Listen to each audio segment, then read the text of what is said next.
So I was sitting here on this day, Sunday, my husband's birthday, and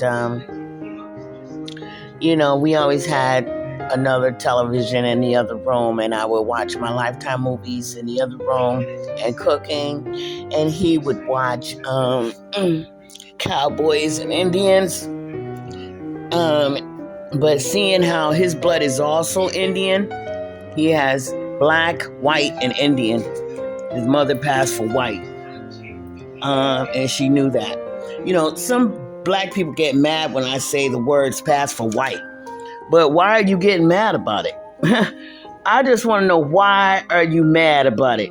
Because in my own family, people have said that about themselves. Like, my mother's mother, most kids like to run outside and just have their little fun time, okay? And they don't want to sit there and listen to no older people talk. I love listening to old people talk. I learned a lot extra like that. And she told me herself that she passed for white. She didn't say, I tried to pass for white. She said she passed for white. That's a thing. It's not a made up thing. It's not like me trying to offend anybody. It's real. Okay? She passed for white. And whenever she went to the pantry or any place to get the cheese, where they used to go get the cheese, they would grab her and put her in the front of the line. She told me this. I wasn't there. Why would she make that up? She told me that out of her own mouth. So it's not about something I'm just making up, because somebody a little older than me, but not as old as them, said I should slap you for saying that when I said something about somebody passed for white. Better not nobody be I'm tired of all the disrespect. I really am. But, they walking around calling everybody nigga, nigga, nigga all day. But that's not disrespectful. Right. In my opinion, it is. It really is. And if you hear me saying it, like on that night that you heard me saying, nigga, this is Songbird Raw, it's because I was very upset because somebody had choked me. Like 10 seconds before I opened my mouth and started saying nigga. It ain't just coming out my mouth like part of my language. And those who do, that's your business. But there nobody better not be getting in my face no more talking about they want to hit me because I said about somebody passed for white. I know that when people run around saying nigga. Okay? Anyway, it is true. And my husband, his mother passed for white. She also told me stories about her adventures as in, I won't call them adventures, life struggles with her husband, who was dark-skinned, and everywhere they went, and how she actually took her pants down in one restaurant and peed on the floor because they treated her well until they saw her husband, who was dark-skinned, and found out, that he was her husband after they cussed him out and degraded him and tried to force him to leave or whatever. They didn't want to serve him any food. Right there in Westfield, where I grew my kids up. Right there. And yes, and even while I was there, there was a struggle. There was a struggle like it was 1960. Yes. Yeah. Mm-hmm. I had to fight to live in where I lived in the neighborhood in Westfield. I didn't say physical. I had to legally fight to stay on that side of town. They wanted me to move on the other side of town where the projects are. That's where they want to put black people, Puerto Ricans, Indians, Mexicans, whatever. You ain't passing for white.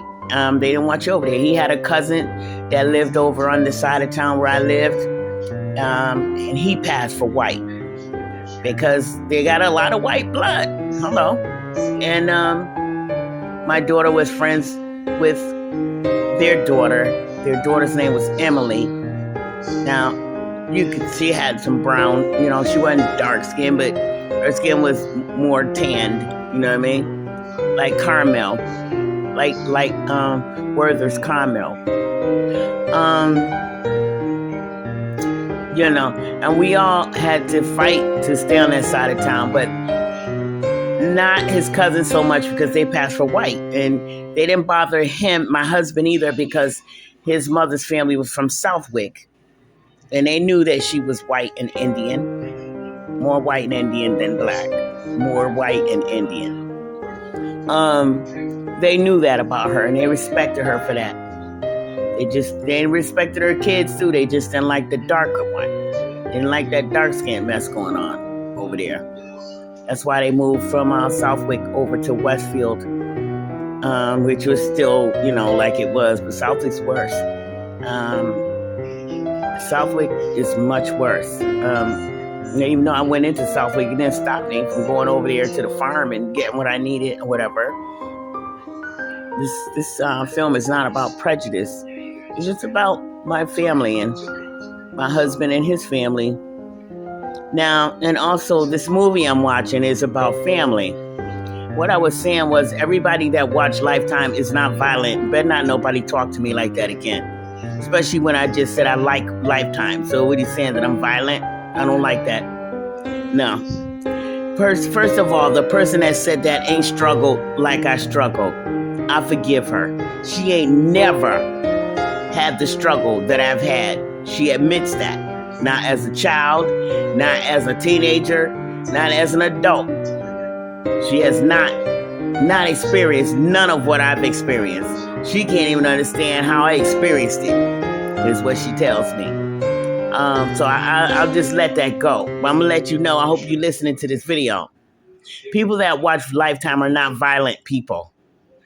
These are true stories, and the people who have experienced violence a lot, like you've been lucky enough not to, okay?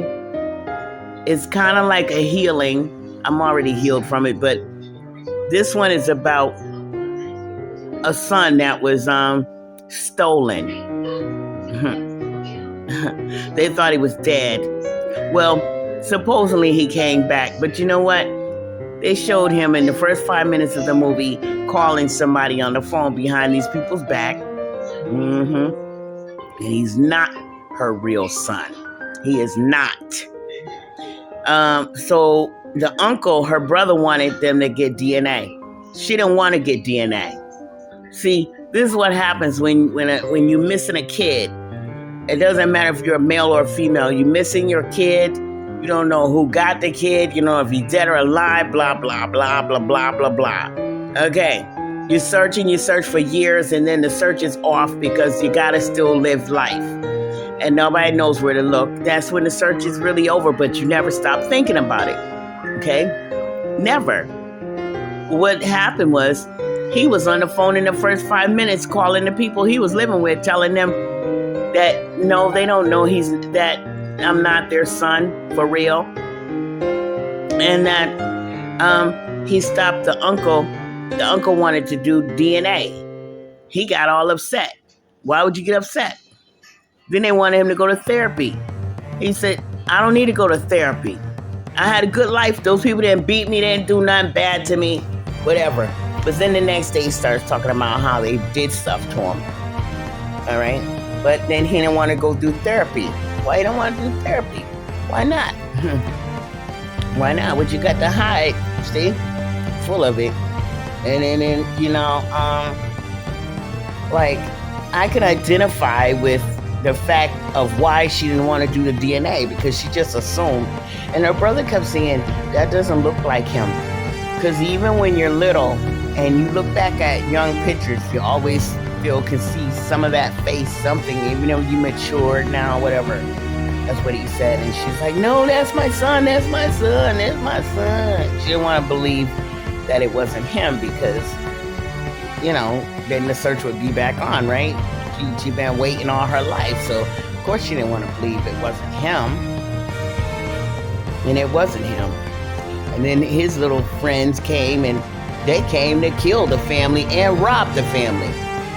Then he's mad because they want to kill the family because now he got to like the people and found out they're good people. But even though he was manipulating their minds and making them go crazy some more, trying to feed them false memories and stuff. Like, they can't remember nothing when they're older than you. How do you know what's going on, what happened if you were 1 or 2 years old? How are you going to tell the older person what happened? You see what I'm saying? That makes no sense at all. You can tell when people tell lies because it doesn't make sense. Lies never make sense. Only the truth makes sense. It's real. It's real. Hello. You don't have to search for the word. You don't have to remember what it was. I mean, I got to search for words with this TBI. I'm saying you can tell when somebody's lying. The story just keeps changing too much, you know? And it just doesn't make sense. And be like, well, that doesn't make sense. And they'll be like, it never makes sense even. Yeah, because that means you're always lying then. You know? But I just want to say to all the mothers and all the fathers, because I have met some fathers that were single fathers that took their kids from the mother, or the mother just went off into a whole nother relationship and he had the kids. Whatever. She just wanted her freedom, or the guy she was with didn't want to take care of her kids, so she left the kids and went about her business. Whatever. That happened many times in life. So it's not just single mothers. I'm just saying, it's not just single mothers out here. There are lots and lots of single fathers. You know, one parent. I knew for a fact. So I'm just saying that if one of your kids come up missing when they're little, don't just be so happy like everybody does. Be like, oh, thank God they're back. I don't care. Get your DNA test. You can tell when they came back to torture you anyway, because the whole time they're back, they keep bringing up the story. How did you lose me? What happened when I got gone? Why you gotta ask that question every time you see the person? Then you know they're back to torture you. It's full of shit. But you want to keep explaining it and remembering and living the whole memory over and over and over, how you felt while they were gone and how the other kids suffered while they were gone. Why do you have to explain that for 30 years? Unless that person is back to torture you. Point blank, period. How is that subject always coming up after 10 years, 20 years, 30 years? Every time, somebody lying. They just back to torture you. That's all. Point blank, period. They don't accept your story. You didn't understand that. If that's happening to you now, you need to get away from that one. There ain't no amount of help gonna help you when they suddenly decide to snap on you. Because if they gotta keep asking you that every time they see you for 20 years, 10 years, passing 5 years, I don't care if it's a whole year. How long you gonna keep talking? Well, how long you gotta keep explaining how you got away from me? How did I feel when you weren't around me? Something's wrong with that picture. Something's really wrong. Okay? My mother left when I was 3 years old. For her own reasons. I never hated her for it. I never keep bringing it up every time I see her. I'm only saying it here to say to anybody that's listening, I qualify to speak on this matter. Because my mother left too. But I didn't leave him. Somebody took him. That's not the point. When my mother left, I don't every time I see her all these decades be like, well, what happened when you left? We talked about it once. I talked about it to my grandmother when I was 14. And I told her I had some memories. She told me they were real. Simple as that. I didn't know if I dreamed it or did it really happen. She said, no, that really happened. Then I talked to my mother. I said, is it true? Grandma said it's true. She said, yes, it's true, but how did you remember that? Then I knew it was really real. My mother's like, but how could you remember that from you were just a little thing? But we never spoke of it again, and this is the first time I brought it up. Since I was 14. So that's not a real, it's not I'm just saying that qualifies me.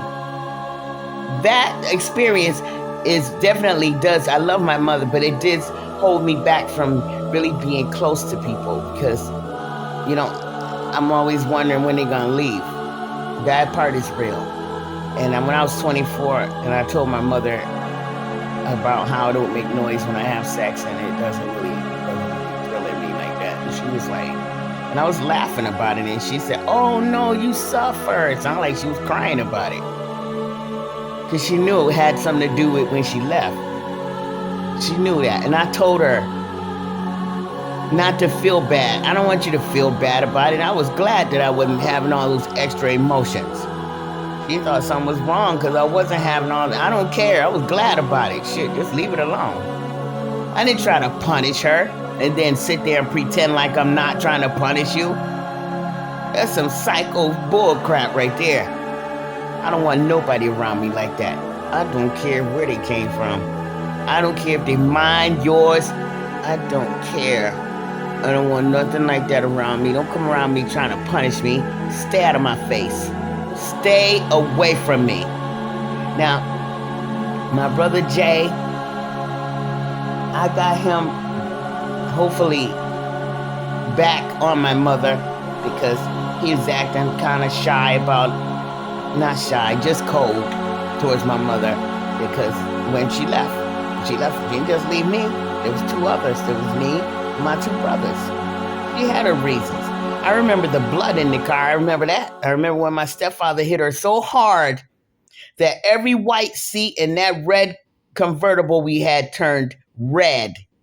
I remember that. And I blame it on that. How about that? For all I know, he was a nice man, but he snapped. He did snap. He was quiet and he was nice. And quiet don't mean nothing, I keep telling you. All that quiet stuff, you better watch, you better pay attention. Shoot, they'll kill you quick. Like my mother said, quiet people will come in the room in the dark and choke you. Maybe that's why she left. Now, I never blamed her and I never tried to punish her, but we were all affected by it. That is real. I don't like people getting, I don't like getting close to nobody. I don't like loving people. I don't like it. They just get up and walk away and when they feel like it, when they get sick of you or whatever. That's what I think. Yeah, that's how I feel. And that keeps me at bay. My brother Jay, he had come over to visit, cut up all his baby pictures like she didn't have a right to have them. So that's stupid. He could have took them to his house. I don't care if he sees this. I haven't talked to him for years. I don't care. I'm here to tell the truth and I don't care. And then he called my mother and told her that I was getting on his nerves and he didn't answer my calls no more. Because what I did was purpose. I did it on purpose. I purposely made him not see me in the light because he saw me in the light. And so I was like a mother to him, which was nice. But I was 3 years old, so that ain't real. Even though I was a little bossy 3-year-old. I was. Just like you see me now, I was like this when I was 3 years old. Just littler. Just a smaller body size. Yep, this is me all the way live. I mean the rough side. Yep. When I was a baby, I was really rough. Good God, I was mean. I was a mean little baby. I guess being tripped up by a pastor while I was trying to walk didn't help me not to be nice. That didn't help me be nice, did it? You know, Pastor Wilkerson. I don't care anymore. I'm not here to tell lies. You know, this is Lottie, the mysterious being. L stands for Lorianne. The O is for Lorianne. The D is for Denise. And the Y? The Y is because it's just me. It's just to make it sound like a real word. La-D. The computer keeps spelling it L-O-T-T, whatever. It's La-D, not La-T. Anyway, the truth is the truth. Set us all free. He was a pastor, and he was tripping me up every time I passed by him while I was trying to learn how to walk. So eventually, I know it was quickly, I stopped going near him while I was trying to learn how to walk. But it made me mean. From the beginning, man, nothing to be nice about. What? Babies ain't supposed to be going through that. Toddlers. I was a toddler, for God's sakes. But what I did was, I turned my brother against me to make him go back to my mother and face his feelings with my mother. And it worked. How? I told him all kind of bad stuff my mother did to me, not good stuff. Because while he was sitting there thinking, well, she left us all, but she came back and took her with her. Like I was her favorite because I'm the firstborn. No, that's not what happened. That's not what happened. What happened was when she tried to get out the door, because they come up here with my kids, with my sister and brother's father, the other father, and not their father, and he had to get her to sign some divorce papers. So she came with him to make sure he didn't leave her down there, or he didn't want her to mess around with whatever. He didn't want nobody to take her while he was away. He didn't want to leave her down south. And while she was trying to go out the door, because she came in, everybody was happy to see her and everything, my grandma and everybody. And then my stepfather took me and dropped me off at grandma's house because he didn't know how to take care of a little girl. You know, he has sisters. But now I'm thinking I'm grown now. He could have kept me. He had sisters. He already had signed the adoption papers, so why did he drop me off? Don't get me started. So all he wanted was my mother. Point blank, period. Whatever. And I loved him. And I really believed he was my father. So really, he shouldn't have done that. So he abandoned me too. And he helped with me not being able to be close to somebody too. It wasn't just her, it was him too. Because the minute she wasn't around, he didn't want nothing to do with me. But he made me feel like he loved me. I felt it. It was real. Maybe when he looked at me, think about my mother, I don't know. He should have felt that when he looked at his own kids too. So somebody lying. Somebody, see, that don't make sense. There's a lie in there somewhere. Okay. And then,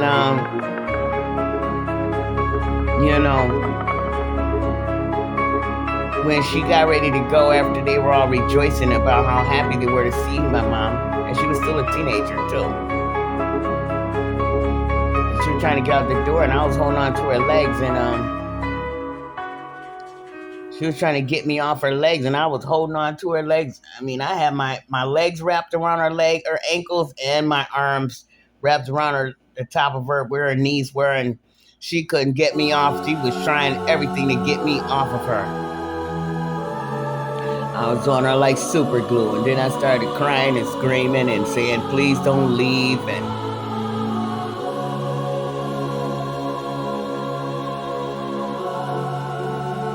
then my grandma came in there, and she said, no, you're going to take her with you. So if my nephew told me Wilkerson sees this, you can let them know that's what really happened, because I never told my brothers what happened.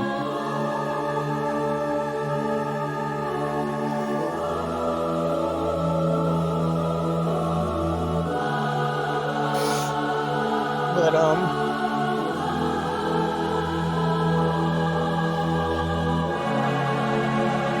I never tortured my mother for that. I'm only telling this now so my brothers can know about it. Because somehow, I guess they thought she loved me more. That's not what happened. That's not what's going on.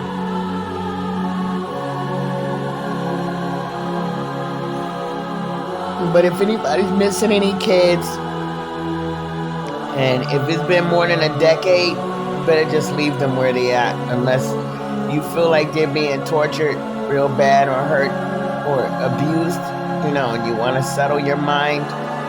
But once you find out that they're not, you better leave where they at, because then they just want to come back to torture you and punish the whole family and disturb. It's already enough that you have problems, but, like they make psychological, make everybody in the family fight against each other, all kind of stuff like that. Mental, they get in everybody's heads, And so you gotta let them go. Just let them go.